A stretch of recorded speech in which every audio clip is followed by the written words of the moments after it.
Mobile banking service বিকাশ আপনাদের আমার মনের আশা কিন্তু পূরণ করে ফেলেছে। কিভাবে পূরণ করে ফেলেছে?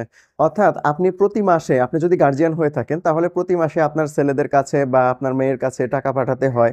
অথবা দেখা যায় আপনি চাকরিজীবী আছেন, ঢাকায় থাকেন অথবা অন্য কোনো জায়গায় থাকেন, বাড়ি থেকে বাইরে থাকেন, তাহলে বছরের বা বছরে বললে ভুল হবে, মাসের নির্দিষ্ট একটা সময়ে বাসায় বাবা মার কাছে টাকা পাঠাতে হয়, ছোট ভাই বোনদের কাছে টাকা পাঠাতে হয়। কিন্তু অনেক সময় ব্যস্ততার কারণে দেখা যায় আপনি ভুলে যান, সঠিক সময়ে বা সময় মতো টাকা পাঠাতে পারেন না। দেখা যায় ওই পাশ থেকে কল দিল, কল দেওয়ার পর আপনার মনে হলো ওহো আমার তো টাকা পাঠানোর কথা ছিল, কিন্তু এই যে ব্যাপারগুলো থাকে, বিকাশ এই জিনিসটাকে আরো সহজ করে দিয়েছে।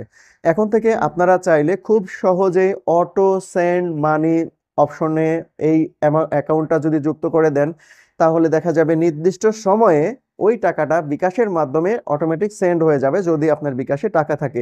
এর আগে অটো ফ্লেক্সি লোড বা অটো টপ আপ আমরা দেখেছি, তারপরে অটো বিল পে অপশন দেখেছি, এখন থেকে যুক্ত হয়ে গেল অটো সেন্ড মানি। দারুণ একটা ব্যাপার।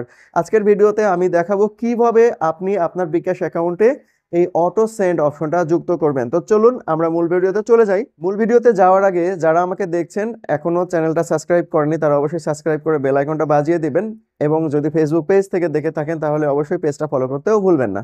বিকাশে অটো সেন্ড মানি অপশন যুক্ত করার জন্য আপনি আপনার মোবাইল থেকে সরাসরি প্রথমেই আপনার বিকাশ অ্যাপে চলে যাবেন, এবং বিকাশ অ্যাপে যাওয়ার পর সেন্ড মানি, প্রথমে যে সেন্ড মানি অপশন রয়েছে এই সেন্ড মানি অপশনে চলে যাবেন। দেন এখানে দেখুন উপরের দিকে লেখা রয়েছে ইওর অটো পেমেন্ট, এইখানে আপনি ক্লিক করবেন। এখানে ক্লিক করার পর দেখুন এখানে ইনেবল অবস্থায় থাকবে, মানে এটা ইনেবল অবস্থার মধ্যে নাই, আমাকে এটা ইনেবল করতে হবে। আমি এটা ইনেবল করার জন্য এখানে প্লাস আইকনের উপরে একটা ক্লিক করলাম।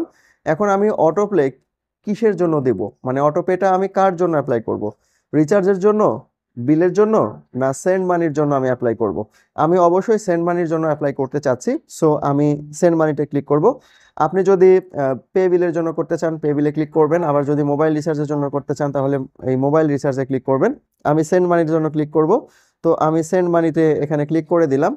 এখানে দেখুন মোবাইল নাম্বার চলে এসেছে, অর্থাৎ কোন নাম্বারে আমি মাসের নির্দিষ্ট সময়ে টাকা পাঠাতে চাই সেই নাম্বারটা এখানে দিতে হবে। আমি দেখুন এখানে একটা নাম্বারটা দিয়ে দিলাম, জাস্ট এখানে ক্লিক করলে কিন্তু নাম্বারটা চলে যাবে। জাস্ট ওখান থেকে আমি সেভ করে বা সিলেক্ট বা সার্চ করে কিন্তু নিয়ে আসলাম। দেন এখানে কোন সময়, মাসের কোন সময় আমি টাকাটা দিব, এখানে দেখুন লেখা রয়েছে এভরি মান্থ। এখানে মাসের 1 তারিখ, অর্থাৎ প্রতি মাসের 1 তারিখে টাকাটা চলে যাবে।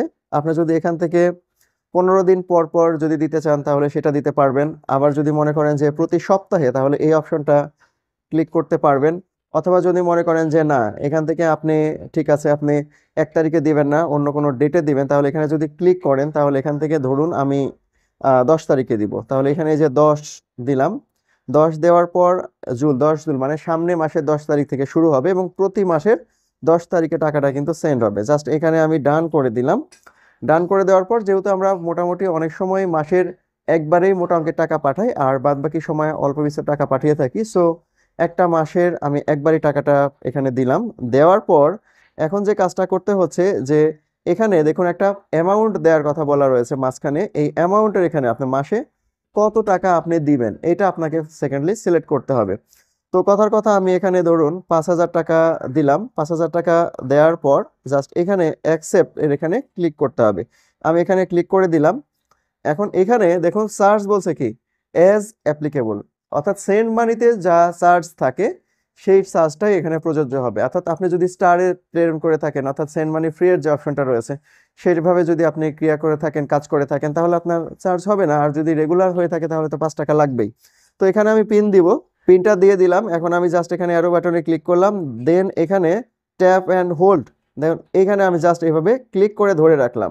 তাহলে কিন্তু এই নাম্বারটা কিন্তু আমার এই যে অটো সেন্ড মানি অপশনের সাথে যুক্ত হয়ে গেল। পরে দেখুন এখানে কি লেখা রয়েছে, জাস্ট এখানে যদি একটু ভালো করে খেয়াল করে দেখুন, নেক্সট দেখুন বলতে বলতে কিন্তু এখানে বিকাশ থেকে একটা নোটিশও চলে এসেছে, এবং এই নোটিশে কিন্তু একেবারে ডিটেলসে বলে দিয়েছে যে প্রত্যেক মাসের ক্যালেন্ডারের 10 তারিখে কিন্তু আমার অ্যাকাউন্ট থেকে টাকা কেটে নিবে এবং এই টাকাটা ওই নাম্বারে সেন্ড হয়ে যাবে। যদি আমার অ্যাকাউন্টে পর্যাপ্ত ব্যালেন্স থাকে তবেই কিন্তু এই কাজটা হবে, আর যদি ব্যালেন্স না থাকে তাহলে কিন্তু হবে না। তার আগে অবশ্যই যদি ব্যালেন্স না থাকে বিকাশ আপনাকে একটা মেসেজ করে জানিয়ে দিবে যে আপনার অটো পেমেন্টের বা অটো সেন্ড মানির সময় হয়ে গেছে, আপনি টাকাটা পর্যাপ্ত টাকা রাখুন অ্যাকাউন্টে। আর এখানে যদি খেয়াল করুন তাহলে এখানে দেখুন যে অ্যামাউন্ট 500 টাকা, তারপরে এখানে চার্জের ব্যাপারটা রয়েছে, তারপরে আছে হচ্ছে frequency, next auto payment date, তারপরে আছে অ্যাক্টিভ টিল জুলাই 10-27 এই তারিখ পর্যন্ত, এবং এখানে বলেছে you will get a confirmation notification after auto pay activation. তার মানে কি, পেমেন্ট হয়ে যাওয়ার পর আপনার কাছে আরেকটা মেসেজ দিয়ে বিকাশ কিন্তু এটা জানিয়ে যাবে। দারুণ কিন্তু কাজের একটা জিনিস বিকাশ অ্যাড করেছে। আপনারাও যদি চান তাহলে আপনার প্রিয়জনের কাছে খুব সহজেই বিকাশের এই অপশনটা ব্যবহার করে প্রতি মাসে নির্দিষ্ট সময়ে আপনার প্রিয়জনের কাছে টাকা পাঠাতে পারবেন। ফলে যার কাছে টাকা পাঠাচ্ছেন সে অনেক বেশি উপকৃত হবে, কারণ সবাই প্রত্যাশায় থাকে আমার বাড়ি থেকে কখন টাকাটা আসবে এবং কখন আমি আমার মানে সচ্ছলতা অবলম্বন করব। তো এই ছিল আজকের বিকাশ নিয়ে ভিডিওটা কেমন লাগলো অবশ্যই কমেন্টের মাধ্যমে জানাবেন, এবং ভিডিও থেকে যদি আপনার একটু মাত্র উপকৃত হয়ে থাকে তাহলে একটা লাইক করতে ভুলবেন না। সবাই ভালো থাকবেন, সবাইকে অনেক ধন্যবাদ।